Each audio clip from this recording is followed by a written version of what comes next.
Vamos a leer la palabra de Dios en el capítulo 6 de Jeremías. Capítulo 6, versículo 16. Creo que es un texto bastante conocido y a veces recordado y predicado así entre medias. Me acordaba cuando Daniel ha hablado acerca de que Moisés metió los animales en el arca. La primera vez que yo prediqué, desde este mismo púlpito además, porque no fue en Tortosa, fue aquí la primera vez, en una reunión de jóvenes que yo prediqué, dije que Moisés metió los animales en el arca. Y que Abel mató a Caín y se convirtió en una persona, gloria a Dios, que fue pastor después, o sea que bueno, las equivocaciones Dios las enmienda para que sean para bendición. Vamos a leer el texto bíblico, hermanos. Dice así: así ha dicho el Señor, paraos en los caminos, mirad y preguntad por las sendas antiguas, cuál sea el buen camino, andad por él y hallaréis descanso para vuestras almas. Mas dijeron, no andaremos. ¿Estás escuchando? Dios dice lo que dice y ellos dicen, no andaremos. Hermanos, el título de esta mañana es el arte de saber reflexionar. Yo diría el arte sagrado de saber reflexionar, de saber parar. Dice también Isaías más adelante en el capítulo 10, versículo 23, reconozco, oh Señor, que el hombre no es dueño de su camino, ni el hombre que camina es capaz de afirmar sus pasos. O sea, el hombre no es dueño de su camino, ni el hombre que camina es capaz de afirmar él mismo sus propios pasos. Hermanos, es tan importante saber cómo hacer algo como saber cómo hacerlo o cómo hacerlo. Porque desgraciadamente en nuestra vida somos muy filósofos y sabemos cómo hacer las cosas, ¿a que sí? Nosotros entendemos lo que dice la palabra de Dios, nosotros conocemos lo que dice la palabra de Dios, pero luego ¿qué? No lo hacemos. Un gran inventor de los Estados Unidos, Thomas Alva Edison, dirigió más de 1000 experimentos que fallaron antes de que él descubriera la generación de la energía eléctrica en cadena, la bombilla eléctrica, el fonógrafo y muchos más inventos. Cuando le preguntaron si él se sentía que había perdido el tiempo después de esos 1000 intentos fallidos, él dijo, no, en absoluto. Yo lo que es que hay 1000 maneras cómo no producir electricidad. O sea, esos errores le sirvieron para saber cómo no se tenía que hacer. En el futuro él no tenía que perder más el tiempo utilizando esos métodos que no habían funcionado. Hace tiempo os leí una referencia de un libro que a mí sinceramente me ayudó mucho. Habla acerca de la reflexión humana y lo referí también, lo leí a vosotros y lo vuelvo a sacar a colofón en esta mañana. Este libro, el título es El exilio de Dios, de un autor catalán, Lluís Dux, cuyo extracto del mismo os voy a leer a continuación. Dice así, escuchar bien porque esto es interesantísimo. En el transcurso de estos últimos 60 o 70 años, se ha producido un giro copernicano en el seno de nuestras culturas. El Dios oficial, dado por supuesto que se ha convertido en un Dios extraño, ajeno, distante y para muchos incluso inexistente, como si se tratase de un Dios odioso en algunas traducciones, en algunas culturas. Esta es la realidad. Hemos pasado, hermanos, de lo que era la creencia en Dios por autonomasia, donde en algunos lugares se ponían hasta los 10 mandamientos aunque no fueran religiosos, y se consideraba a Dios en todas las cosas, pero hoy se ha dado la vuelta totalmente la estructura, de la vivencia del ser humano, y no se habla de Dios, no se cree en Dios, pero es más, se odia al que dicen no conocer, no lo pueden ni ver. Como tú hables de Dios, se le erizan los pelos y les pone los pelos de punta a cualquiera. Ahora, sigue diciendo, ¿significa eso que Dios ha dejado de tener presencia y eficacia en la vida privada y pública de las personas, al margen de las cualificaciones que a menudo, como gigantescas losas insoportables, se han cargado sobre él, y que ya no suscita el interés de la sociedad del siglo XXI?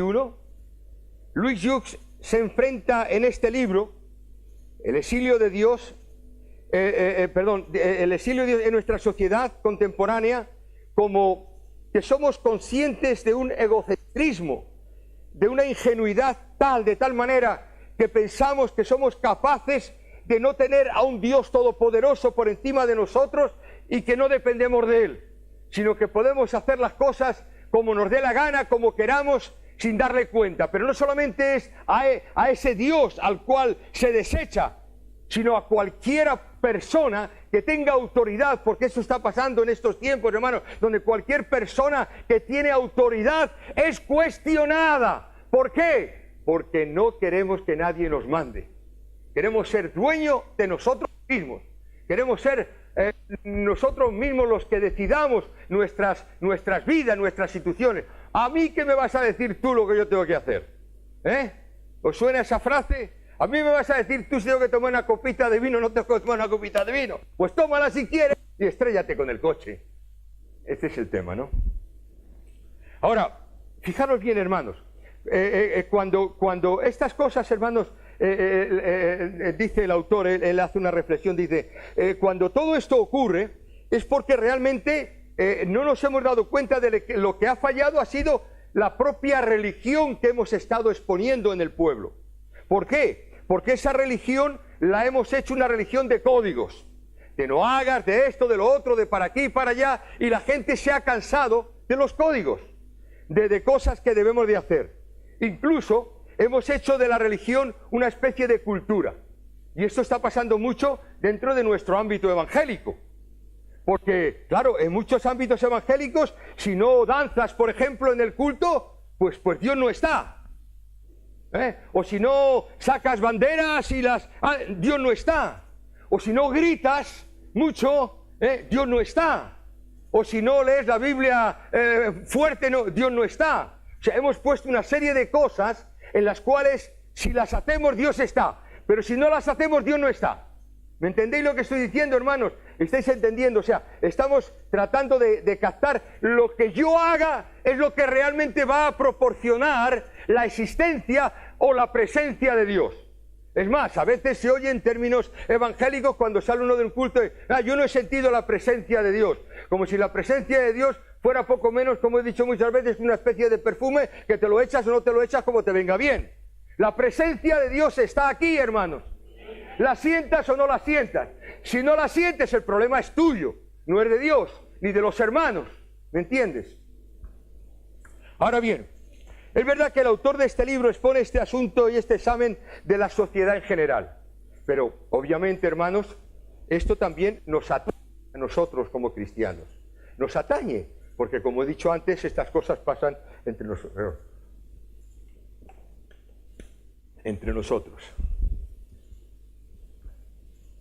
En los tiempos de Jesús llegó a suscitarse también un problema y estaba Jesús presente allí. Fue unos que llegaron a Jesús y le dijeron con una moneda, que hipócritas, una moneda, le dijeron, no llegaron con la moneda, se debe de dar impuestos al César. ¿Para qué le preguntan a Jesús eso? ¿Se debe de dar impuesto a César? Jesús tomó una moneda y dijo, vamos a ver, en esta moneda, ¿de quién es la esfinge? Del César. Pues entonces dar al César lo que es del César y a Dios lo que es de Dios. Pero ya estaban tratando de manipular a Dios, al Señor, para ver qué era su cuestión de lo que él decía y bajo la perspectiva que ellos tenían, porque serían hipócritas sabiendo que había que darle los tributos al César. Como si la existencia de Jesús, o en este caso fuera de Dios, entonces Dios aniquilase todo lo demás para que nosotros fuéramos unos malos ciudadanos. Hermanos, al César hay que darle lo que es del César, claro que sí. Es obligatorio, ¿verdad? Aquí hay que dar, aquí hay que hacer, aquí hay que... ¿Cuántos creen que hay que pagar impuestos? No digo los que no. Es que hay aquí un inspector de Hacienda, por si acaso. ¿Es obligatorio o no pagar los impuestos? Claro que es obligatorio pagar los impuestos. ¿Y lo que tenemos que dar a Dios es obligatorio?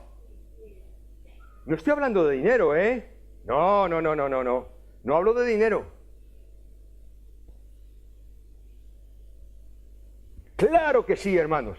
¿Acaso Dios no nos pide que le demos a Él el primer lugar de nuestras vidas?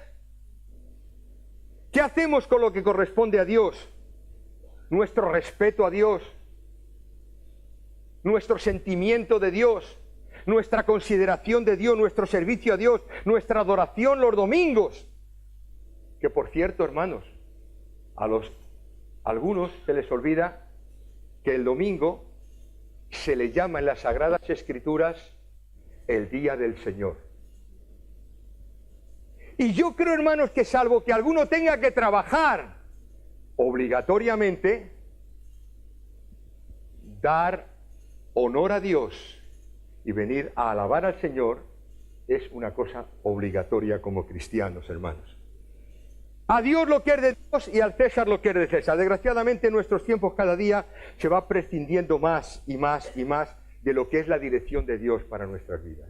Hacemos una especie de religión a mi antojo, religión a mi comodidad, a lo que realmente me viene bien, a lo que realmente hace que yo me sienta estupendamente.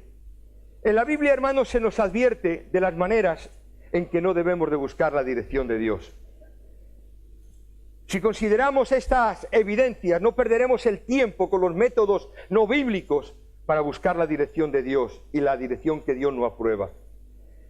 Esto es precisamente, y ahora vamos a entrar ya en el texto que hemos leído en esta mañana. Esto es lo que le ocurrió al pueblo de Dios en tiempos del profeta Jeremías. Y yo diría, hermanos, que es lo que realmente, perdonadme que lo diga así claramente, es lo que Israel todavía no ha aprendido.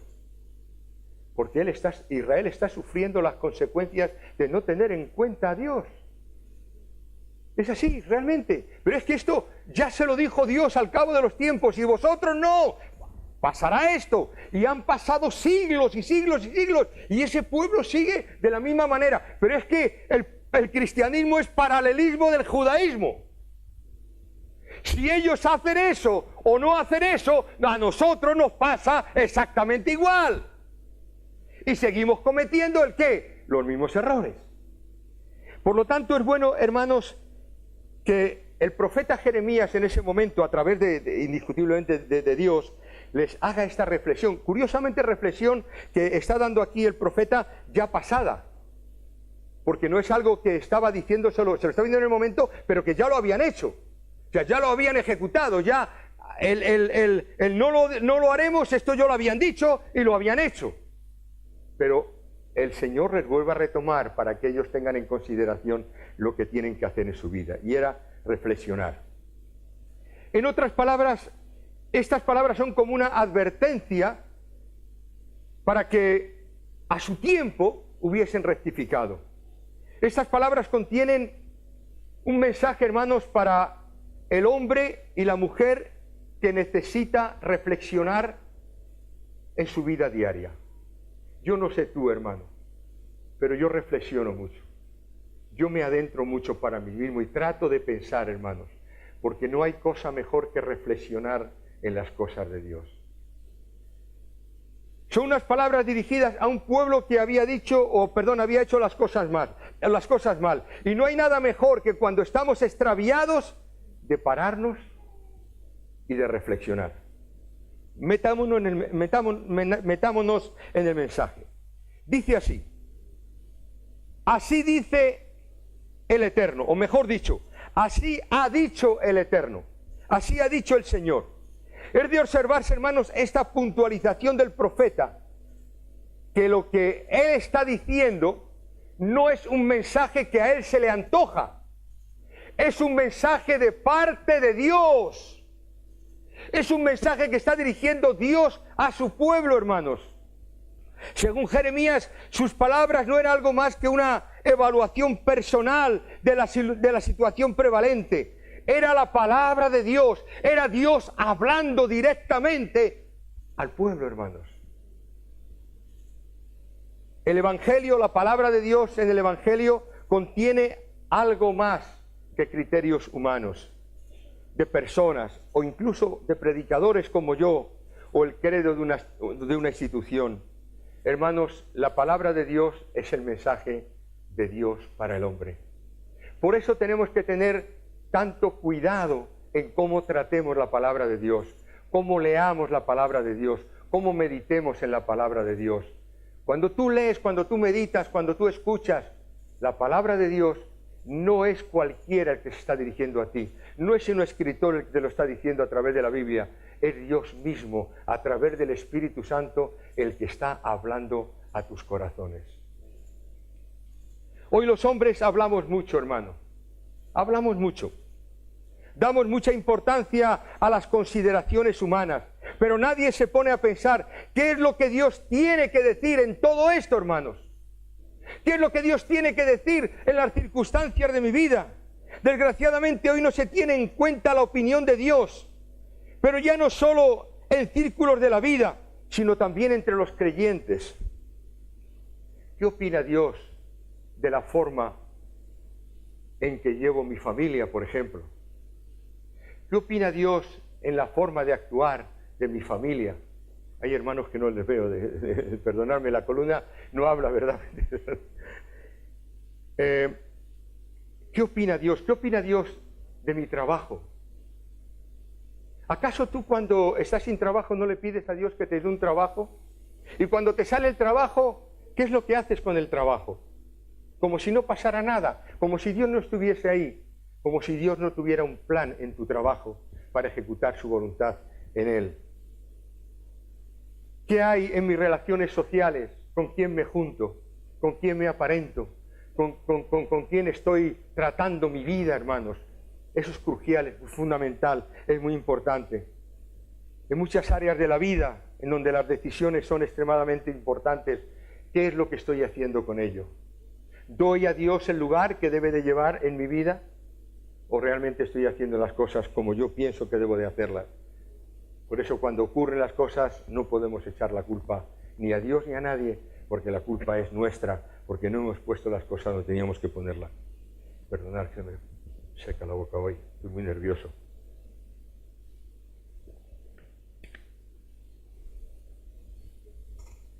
Es por ello que el profeta se dirige al pueblo y le dice: paraos en los caminos. Paraos en los caminos. Así dijo el Eterno, paraos en los caminos, paraos. Es una orden de detención, es una orden de detenerse, esto es, de hacer un alto, de no seguir adelante. Es como si Dios dijera: alto, párate, reflexiona un momento con lo que está pasando en tu vida. ¿A dónde vas? Dios trata, hermanos, únicamente con personas que están dispuestas a detener su tren de vida.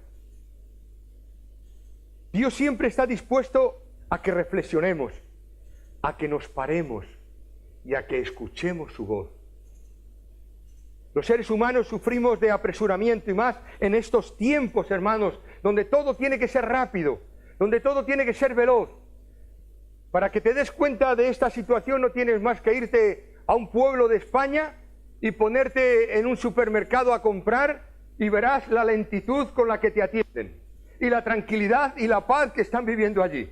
Pero tú cuando entras a un supermercado en España, ¿qué es lo que hace en Madrid? ¡Buah! Tremendo. coges el carro, atropellas a quien puedas, vas a coger una cosa como si no hubiera más para ti, corres, ¿cuál es la cola que es donde menos hay? ¿Dónde hay menos? Caja rápida, caja rápida. Oye, esta señora, esta caja no funciona. Todo rápido, rápido, rápido. Hermanos, en las cosas de Dios también queremos que sean rápidas. Quisiéramos solucionarlo todo. Tenemos la varita mágica. Es por eso, hermanos, que hay tantos predicadores por ahí que tienen cola para que asistan a sus iglesias. ¿Qué? Porque dan la rapidez. ¿Qué te pasa? ¿Tienes un problema? Oro por ti para que se te quite. Y yo no sé si se quitará o no, pero me pasa a mí que salen igual. Pero de repente parece como que el egocentrismo y la conciencia del ser humano se les ha paralizado. Puede ser que a lo mejor ocurra, pero pocas veces suele ocurrir. Párate. ¿A dónde vas? No te precipites. Recuerdo un cartel que había una vez en una tienda de fotocopiadoras. Estaba recordando antes Miguel. Y decía en este cartel: si vienes con prisa y el trabajo lo querías para ayer, una mala noticia, ha llegado tarde. Paraos, ¿en dónde? En los caminos. En los caminos. ¿Por qué dice en los caminos?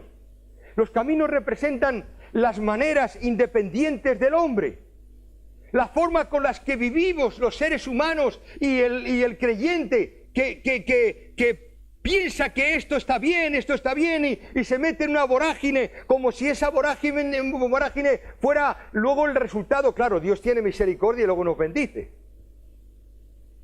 Yo, hermanos, a veces pienso, y esto es una forma simpática que pienso de Dios, es como cuando uno tiene varios niños pequeños, y empiezan a parar un sitio a otro, y el padre está desesperado.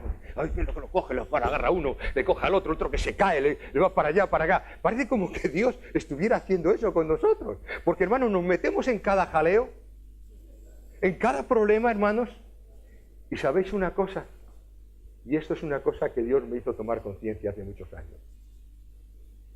El problema y en los jaleos que yo me meta y en las decisiones que yo tome, me tengo que dar cuenta que cuando yo las tomo, las hago y las realizo, puedo perjudicar a los que están a mi alrededor.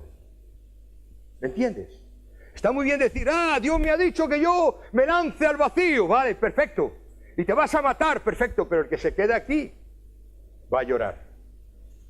Una cosa muy fuerte que he dicho. Pero, hermanos, estas son la realidad de la vida. Tenemos que ser capaces de pensar. Los caminos, las formas independientes, estos caminos pueden ser ajenos a Dios, porque realmente, como dice la Escritura, son caminos de muerte. Hay camino que al hombre le parece derecho, dice Proverbios, pero su fin es camino de muerte. ¿Tú lo meditas eso? Camino de muerte. O sea, camino que no te lleva al bien, te lleva al mal, te lleva a la desesperación, te lleva a un punto final que no es el que Dios quiere para tu vida. Estos pueden ser caminos como ataduras. A veces los caminos que cogemos nos atan, hermanos. Egocentrismo, porque lo que queremos es lo que a mí me viene bien, no lo que le venga bien al otro. Materialismo, como decimos, tanto tienes, tanto vales. No, tanto tienes, tanto vales, no.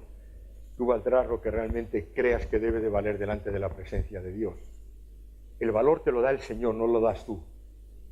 Dios te ama con un amor inalterable, pero tú tienes que saber que ese valor te lo está dando el Señor, no lo está dando tú. La falsa religión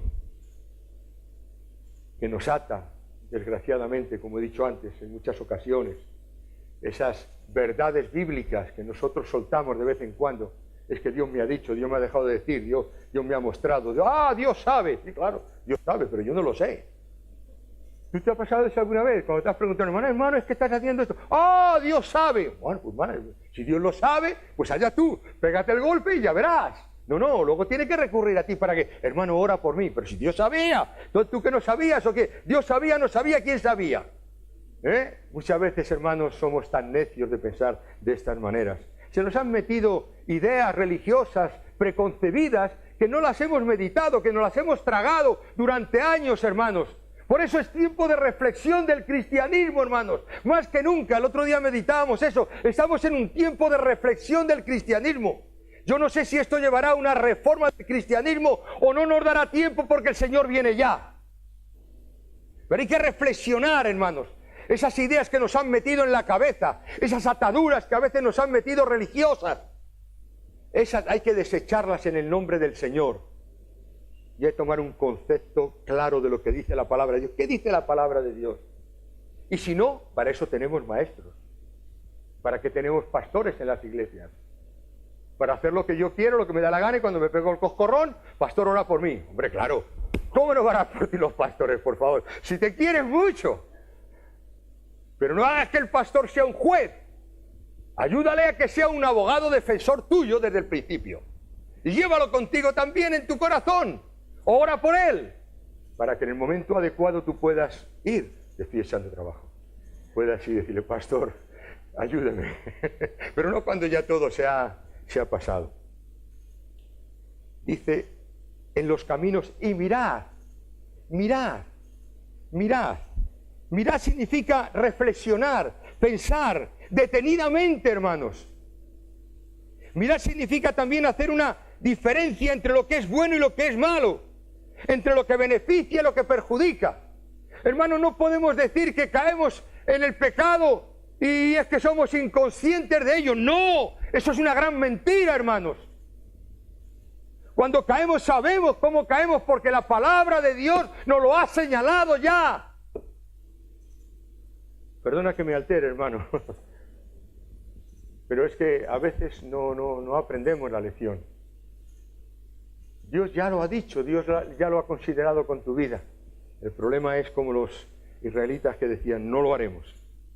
Mirar, reflexionar. El hombre con frecuencia escoge el mal, lo hace sin mirar, porque lo hace con mente cerrada. Y sigue diciendo, y preguntad por las sendas antiguas. Preguntad por las sendas antiguas. Porque, hermanos, la acción de preguntar sugiere que hay interés. Nadie pregunta algo al menos que tenga interés por ello, ¿o no, hermanos? Es que no preguntamos. Es que nos lanzamos. Incluso a que ponga prohibido el paso. No, yo paso. ¿A qué estamos jugando con Dios, hermanos?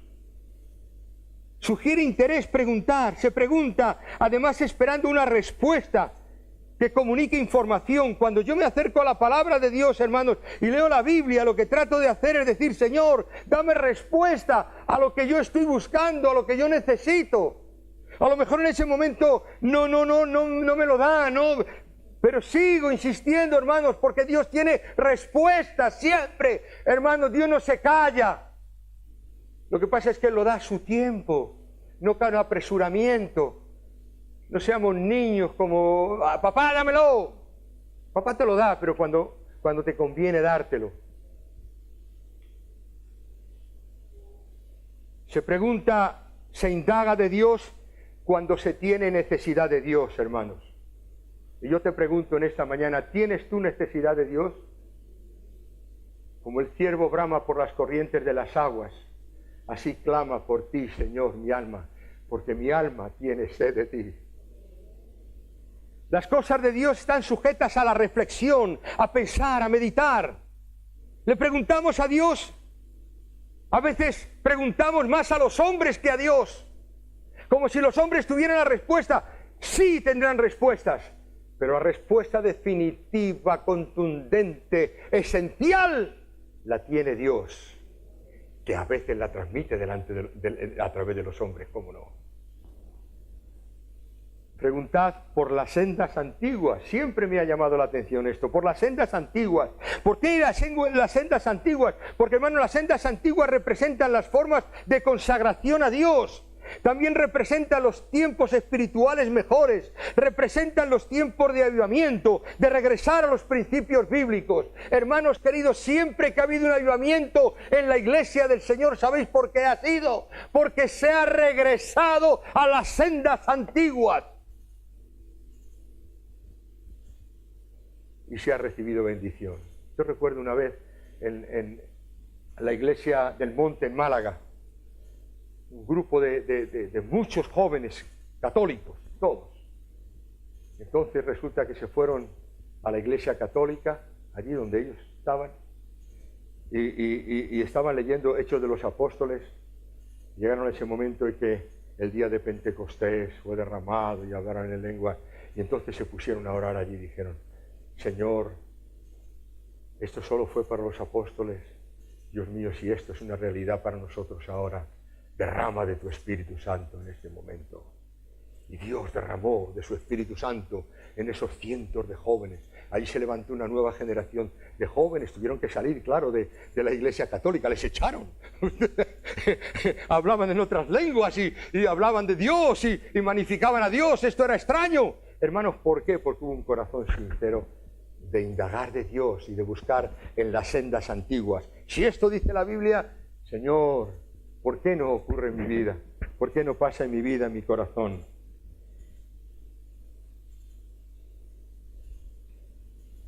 Las sendas antiguas para saber cuál sea el buen camino. El buen camino, no el más cómodo, no el más fácil, no el más placentero. Puede haber muchas sendas, pero solamente hay un buen camino. Y el buen camino es el establecido por Jesús, porque Jesús es el único que dijo: yo soy el camino, yo soy la verdad, yo soy la vida, y nadie va al Padre si no es por mí. Porque hay un solo mediador entre Dios y los hombres, ese es Jesucristo, hombre. Y estoy terminando. Y andad por él. ¿Cuál sea el buen camino? Pero andad por él. No es bueno, no solamente es importante saberlo, hay que hacerlo, hay que caminar, hay que hacer las cosas. No solamente hay que reflexionar, hay que llevar a cabo aquello que hemos reflexionado, aquello que realmente Dios se ha manifestado a nosotros en la reflexión. Hay que llevarlo a cabo, hermanos. No solamente ser oidores de la palabra, sino hacedores de ella, hermanos. Hermanos, yo creo de todo corazón que de todos los que estamos aquí, Dios puede levantar una generación de hombres y mujeres llenos del Espíritu Santo que hagan cambiar la generación de ahora. Hermano, lo hizo con 12, lo hizo con 120, lo hizo con millares de personas. ¿Por qué no va a hacerlo contigo y conmigo, hermano? ¿Qué diferencia hay? Quizá la diferencia es que no reflexionamos, que no preguntamos a Dios, que no tratamos de hallar en él. Porque dice: ¿cuál sea el buen camino? Andad por él. Y dice, y con esto culmino: hallaréis descanso para vuestra alma. Consecuencia inevitable de andar en el buen camino. El descanso no es tanto corporal, sino espiritual. ¿Sabes una cosa? Muchas veces, hermanos, nosotros, a mí me pasa, me encuentro cansado, me encuentro agobiado. Y sabes una cosa, la causa está en un tema espiritual. Pero no porque uno haya pecado, no, es que no descanso en el Señor. Venid a mí, dice el Señor, y yo os haré descansar. Tomad mi yugo, porque mi yugo es fácil y ligera mi carga. Venid a mí todos los que estáis trabajados y cargados, y yo os haré descansar. Conclusión, queridos hermanos, hay 4 imperativos de parte de Dios. El primero, parar. El segundo, mirar. El tercero, preguntar. El cuarto, andar. ¿Qué resultado hay sobre eso? Lo acabo de decir. Descanso para nuestra alma. Descanso para nuestra alma. Hermanos, no comencemos ni queramos comenzar la casa por el tejado, queriendo tener la paz primero, no siguiendo estos imperativos para mirar, para parar, mirar, preguntar y andar. Querer tener la paz con Dios es pararte, es mirar, es reflexionar, es preguntarte ¿cómo está mi relación con Dios? Y de tu relación con Dios va a depender de todo lo demás. Por eso dice el Señor: buscad primeramente mi reino y todo lo demás viene por añadidura, pero nunca al revés. ¿Cómo voy a tener paz si ando en conflicto conmigo mismo? Vuelve a las sendas antiguas, vuélvete a la palabra de Dios, mejor dicho, vuélvete al Dios de la palabra. Que Dios te bendiga.